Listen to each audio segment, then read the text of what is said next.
रख हौसला कि हम ही संविधान लिखेंगे, आने वाले कल का आज ही दिन मान लिखेंगे।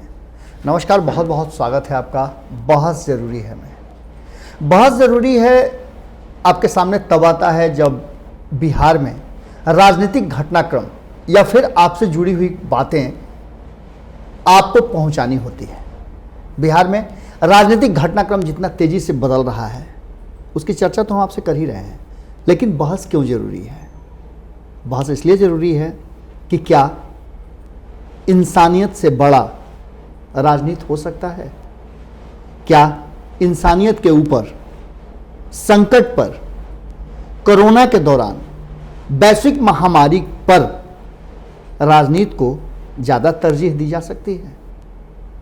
फैसला आपको करना है और फैसला निश्चित रूप से बिहार के भविष्य को बदलने वाला होगा। हर बार 5 साल पर आपके हाथ में एक मौका आता है अपने भविष्य के 5 साल के आने वाले दिनों के इतिहास को लिखने का, भविष्य लिखने का, और उस पर आप अपने उंगली में काली स्याही लगा करके लिख देते हैं, फरमान जारी कर देते हैं, और उस फरमान पर एक सरकार बनती है जो इस वादे के साथ और ये शपथ लेकर के बोलती है कि हम संविधान के अनुरूप इस राष्ट्र के, इस समाज के और देश के लोगों की सेवा करेंगे। हम संविधान का अक्षरशः पालन करेंगे। पर संविधान की बात करें तो संविधान में ऐसे कुछ आयतें हैं, ऐसे कुछ प्रावधान हैं जिन्हें आराम से ये राजनीतिक लोग अपने लायक बना लेते हैं और उसके रास्ते होते हुए अपनी राजनीतिक गति और दिशा को बदल देते हैं। बिहार में लगातार कोरोना का पेंडेमिक बहुत ज़्यादा असरकार हो गया है। इसके असर से अब आंकड़ा 4000 से पार होने जा रहा है। लगातार आंकड़ों में बढ़ोतरी हो रही है और इसके साथ साथ सबसे बड़ी समस्या बेरोजगारी, भुखमरी और लाचारी हो गई है। पीडीएस सिस्टम पूरी तरह से ध्वस्त हो चुका है। जो सूचनाएं हमारे पास आ रही हैं उन सूचनाओं ने हमें डराया है, क्योंकि अभी भी लोग कोरोना से ज़्यादा भूख से मर रहे हैं। वापस तो लोगों को आपने ला दिया, पर उनके लिए व्यवस्था क्या की?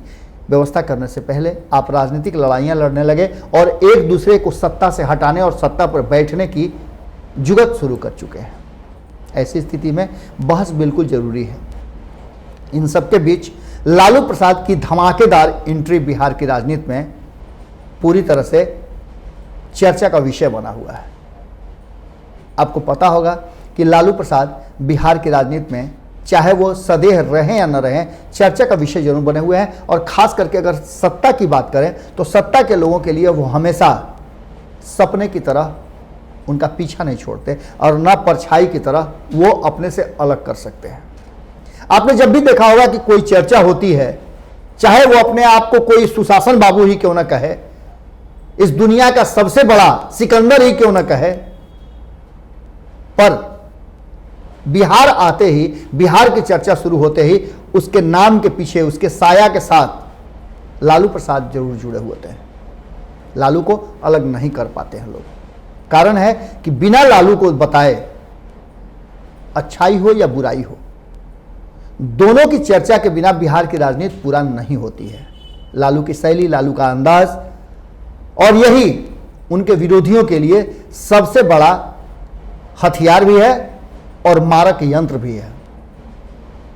आपने देखा होगा कि किस तरह से लालू प्रसाद का नाम लेकर के बार बार नीतीश कुमार भारतीय जनता पार्टी को डराया करते थे, और इस डर का असल प्रमाण जो देना था वो 2015 में उन्होंने दिया था। 2013 में जब भारतीय जनता पार्टी से अलग हुए थे तो उन्हें अंदाजा नहीं था कि आगे का राजनीतिक भविष्य क्या होगा। हालांकि इतना तो तय है कि नीतीश कुमार को पता था कि भारतीय जनता पार्टी को हराने के लिए लालू प्रसाद उनके सारे कमियों को, सारे दुराव को, सारी पिछली गलतियों को भुला देंगे। और ऐसा हुआ। 2013 में जब नीतीश कुमार अलग हुए थे तो लालू प्रसाद ने सारी कमियों को, सारे उनके किए गए आरोपों को दरकिनार करते हुए उन्हें सहारा देकर के बिहार में सत्ता बनाने और सत्ता पर कायम रहने के लिए पूरा समर्थन दिया और बिना किसी शर्त के समर्थन दिया। लालू प्रसाद ने 13 से लेकर के 15 तक नीतीश कुमार की सरकार को कायम रखा, चाहे वो नीतीश कुमार रहे हों या फिर उन्होंने अपनी सत्ता हस्तांतरित करके जीतन राम मांझी को दी हो। दोनों ही परिस्थिति में लालू प्रसाद ने उनका साथ दिया। जब खुद जीतन राम मांझी से खुन्नस हो गया नीतीश कुमार को, तब भी लालू प्रसाद ने साथ दिया नीतीश कुमार का, इस भरोसे पर कि बिहार विकास की राह पर ले जाएंगे और बिहार को भारतीय जनता पार्टी के चंगुल से छुड़ा करके, बचा करके और आगे भी लेकर के चलेंगे। इसके पीछे उनका अपना भी व्यक्तिगत स्वार्थ रहा होगा, क्योंकि राजनीतिक रूप से कांग्रेस के एक फैसले ने लालू प्रसाद को राजनीतिक रूप से अक्षम कर दिया था। सक्रिय राजनीति में उनकी भूमिका नगण्य हो गई थी। वो सक्रिय राजनीति में पार्ट नहीं ले सकते थे, हिस्सेदारी नहीं ले सकते थे, क्योंकि वो सजा याफ्ता हो गए थे। इसके बाद भी लालू प्रसाद को अपने पारिवारिक भविष्य की चिंता थी और चिंता को उन्होंने दूर भी किया। नीतीश कुमार के संरक्षण में तेजस्वी नाम के एक फाइटर को उन्होंने बिहार के राजनीति में रोपित जरूर कर दिया। इन सबके बावजूद लालू प्रसाद को पता है कि वो जो भी शब्द कहेंगे उसका व्यापक असर बिहार की राजनीति में होगा और बहस हम इसी बात का करने निकले हैं। लालू प्रसाद नीतीश कुमार के लिए जिन शब्दों का प्रयोग करते हैं वो शब्द हमेशा सहज स्वीकार्य होता है नीतीश कुमार को। आपने देखा होगा कि मंच पर से भी वो कमजोर मुख्यमंत्री के रूप में, डरने वाले के रूप में उनका नाम लेते रहे हैं और इस बातों पर मुस्कुरा करके कहीं ना कहीं नीतीश कुमार स्वीकार करते रहे। अब स्थिति जो सामने आई है उस स्थिति में दोनों अलग अलग धारा हैं, पर कहीं ना कहीं दोनों की राजनीतिक सोच एक ही है। लालू की सोच है कि वो अपने पुत्र को मुख्यमंत्री की कुर्सी पर बैठाए और नीतीश कुमार की सोच है कि 2020 के चुनाव में वो पुनः एक बार मुख्यमंत्री की कुर्सी पर स्थापित हों और ये उनका कार्यकाल तीसरा के बदले चौथा शुरू हो जाए। आप समझ रहे हैं कि कितना ज्यादा कठिन है इस बार का चुनाव, क्योंकि इस चुनाव में जनता के मिजाज को अभी तक भांपना बड़ा मुश्किल हो गया है। इस बीच में जो प्रवासी आए हैं उनकी संख्या भी पूरे बिहार के सत्ता में परिवर्तन करने और सत्ता को अपने हिसाब से ढालने में बहुत अहम भूमिका होने वाली है। क्योंकि सिर्फ ये 40-50 लाख लोगों की बात ना करें, उनके साथ उनके परिवार के लोग भी जुड़े हैं और दुख और सुख, अच्छे और बुरे का जब भी फैसला होगा तो पूरा परिवार एक साथ करेगा और ये एक बड़ा गेम चेंजर हो सकता है। इस बीच में लालू प्रसाद ने जिस तरह का अपना एक नया एंट्री मारा है, उस एंट्री में नीतीश कुमार की पूरी हिस्ट्री को उन्होंने खोल करके रख दिया है। नीतीश कुमार को कई आधा दर्जन से अधिक नामों से उन्हें नवाजा है। उन नामों को सुनना आपके लिए बहुत जरूरी हो जाता है, क्योंकि यही सब चीजें आपको बिहार में जब चुनाव के लिए आप निकलेंगे, जब वोट देने निकलेंगे, तब आपको यही सब नाम और यही सब चर्चाएं सुनने को मिलेगी। जो लालू प्रसाद ने नाम दिया है, इससे पहले उन्होंने कई बार नाम दिया था। नाम तो नीतीश कुमार को उनके बहुत करीबियों ने भी दिया है, जिनसे आजकल कहा जा रहा है कि उनकी नहीं बनती है। हम बात कर रहे हैं ललन सिंह, राजीव रंजन उर्फ ललन सिंह की बात कर रहे हैं, जो आजकल चुप्पी साधे हुए हैं। उन्होंने भी कहा था कि नीतीश कुमार के पेट में दांत है। इसके अलावा पलटू राम वगैरह वगैरह बहुत सारे नाम नीतीश कुमार को दिए गए हैं, लेकिन जो नाम सोफेस्टिकेटेड नाम लालू प्रसाद ने दिया है अपने छोटे भाई का, वो नाम आपको जानना चाहिए।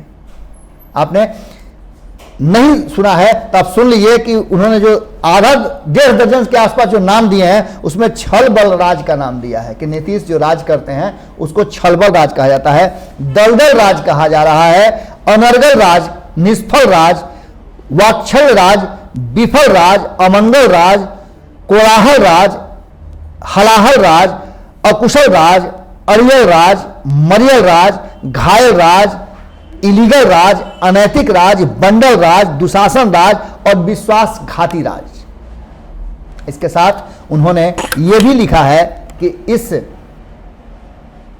अमंगल राज को, जिसके चलते बिहार बराबर किसी न किसी पेंडेमिक में उलझ जाता है, इससे निकालने के लिए अब गरीब गुरबों का राज आना चाहिए और जनता इसके लिए अपनी तैयारियां शुरू कर दे, क्योंकि एक बार उन्होंने जो वोट दिया था, जिस तरह से भारतीय जनता पार्टी को बिहार से बाहर खदेड़ने के लिए उन्होंने जनमत दिया था, उस जनमत का आदर नहीं करते हुए जिस तरह से नीतीश कुमार ने आपके जनादेश का इलीगल यूज किया, उसी भारतीय जनता पार्टी को आपके छाती पर बिठा करके और इस तरह का आपको संकट में डाल दिया। 15 साल में कुछ नहीं किया, आप मजबूर हैं भूखे प्यासे रहने के लिए। आप जहां थे वहीं आपको छोड़ दिया।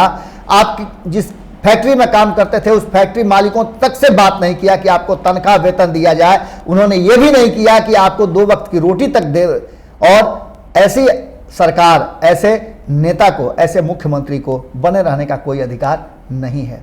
लालू प्रसाद की ये एंट्री निश्चित रूप से बिहार की राजनीति में एक बड़ा बवंडर लेकर के आई है। एक तरफ जहां नीतीश कुमार अपने ही लोगों से परेशान हैं, अपने ही फैसलों को बार बार बदलने के लिए परेशान हैं, उस पर से डबल अटैक, एक तरफ लालू प्रसाद का और दूसरी तरफ तेजस्वी यादव का, युवा और बुजुर्ग दोनों के अटैक से नीतीश कुमार कहीं ना कहीं असमंजस की स्थिति में जरूर हैं। और इस तरह से उनकी हिस्ट्री जो लालू प्रसाद ने खोली है, इसको लेकर के भी नीतीश कुमार के लिए चिंता का कारण जरूर हो गया है।